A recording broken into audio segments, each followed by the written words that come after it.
Hello, welcome back. This week we've all been sweltering in the heat, the unseasonable heat, and it's turned my mind to all things chilled and cool.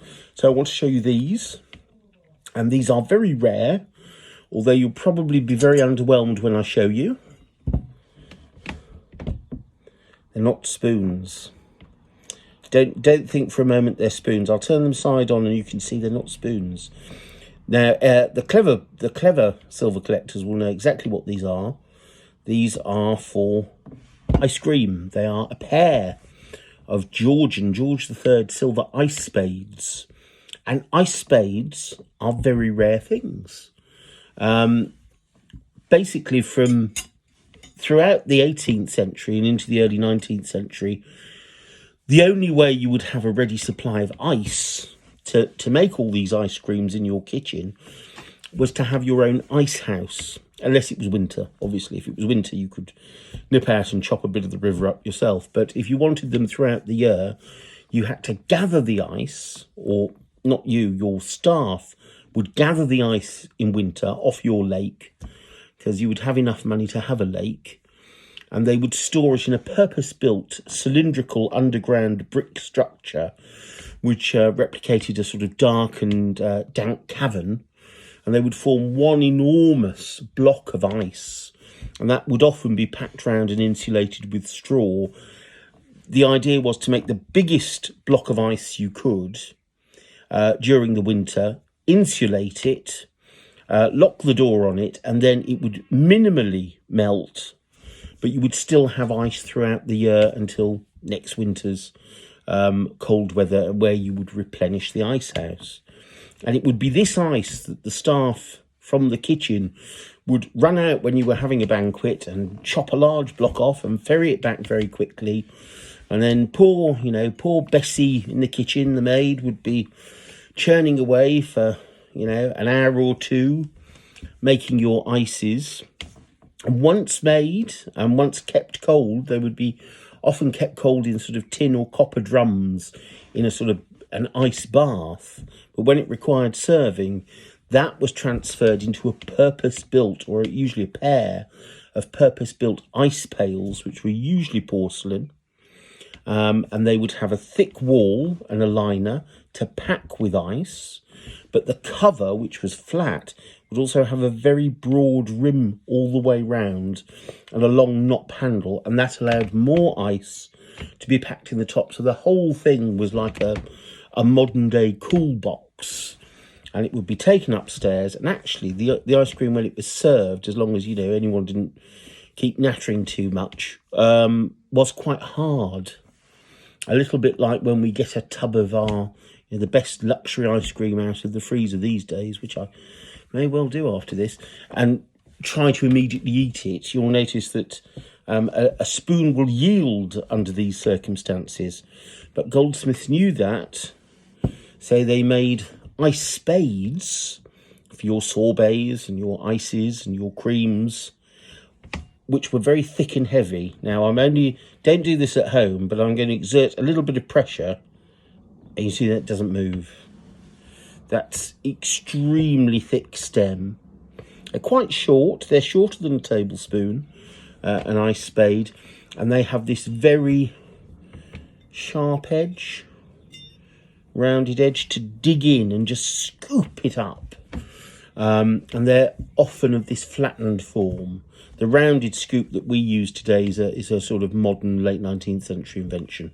It's often this sort of flatter blade, thick, heavy blade, cutting blade, that were used for ices. Now, these are genuine ones of these, and we'll get on to that in a second, are extremely rare from the 18th century, late 18th century, and the early 19th century, because only the very wealthiest families, a few hundred of the wealthiest families, could afford to serve ice cream before we had the mechanical and industrial production of ice, which opened it up to the middle classes. This is why, even though this is very austere, it's an austere Regency sort of thread, Old English thread edge, you'll notice that it's engraved here, both of them. Let's get that closer to the camera and away from my ugly mug. If we do that, can you? No, I don't know. When I put my hand up, I can't see the screen, so I have no idea. But you've got armorials on those. With tablespoons, you get initials and you get crests.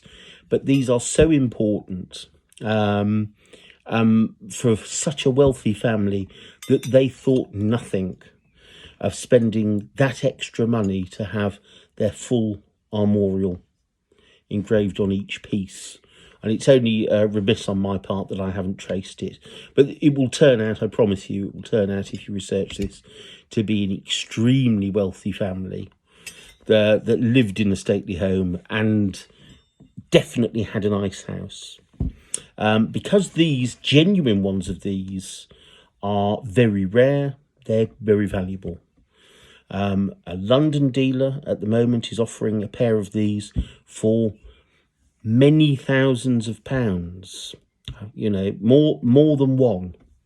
And they don't turn up that often. And I was very lucky to find these again, as I sometimes am.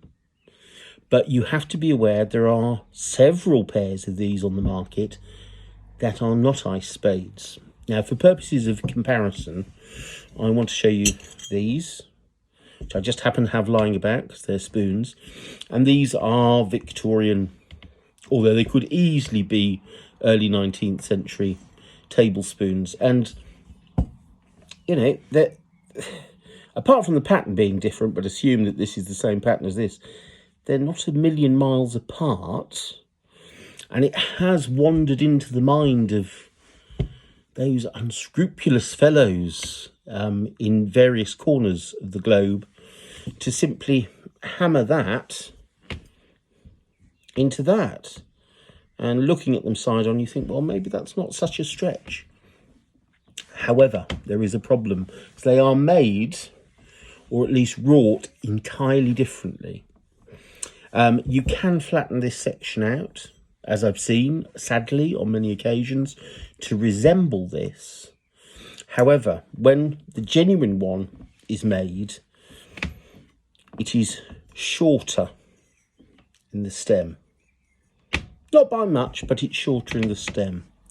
But importantly, all the meat, the gauge of the silver, because the person that made this knew what it was being made for, is in this heel. This is very thick. Sadly, you can't put your finger and thumb there and feel that, but that's a very thick, heavy, sort of tank-like piece of silver here. In a tablespoon, that area is thin. This tiny part here is thick enough, but all of this is too thin. So whilst you can flatten this out and you can make this look like that, you cannot add the thickness in here. So the first thing you need to do whenever you're inspecting, if you're lucky enough to find a pair, that is, but if you're lucky enough to find one, if you find an ice cream spade, all your attention, or a lot of it, should be in this area here. Is it thick enough? Is it actually made to do the job it was meant to do? Or, as in with the converted ones, will it simply flip or buckle or just bend out of shape? That's a warning, because, I mean, we don't want people doing anything with lovely tablespoons like these, late Victorian Exeter ones, and absolutely nothing wrong with that. But they do, and the reason is these are £1,000 to £2,000 worth at least. If you can find them, those are about £50–60. So you can see the reason why people have been tempted in the past. Bad buggers, I know who you are. Have been tempted. Some of them are dead. Some of them aren't. Have been tempted to convert these into these. But these are the great rarities. For sale, obviously, because, you know, you might be a Maharaja in desperate need of a bowl of kulfi, I've got you covered. But genuine ones are very rare. I've seen no more than about a dozen, 2 dozen pairs of these in all the years of looking. A fair few of them are early Victorian, when the middle classes start serving ice cream. To find nice Georgian examples is a properly rare thing. And these, as you can see, are in absolutely pristine condition. And they are, and every pair that you look at should be, absolutely heavy as lead in every part. If you can't get your modern ice cream out of them straight from the freezer, or at least dig a bit of it out, they aren't genuine. Well, God, I want a bowl of ice cream now. I'll put some pictures up of these, of the...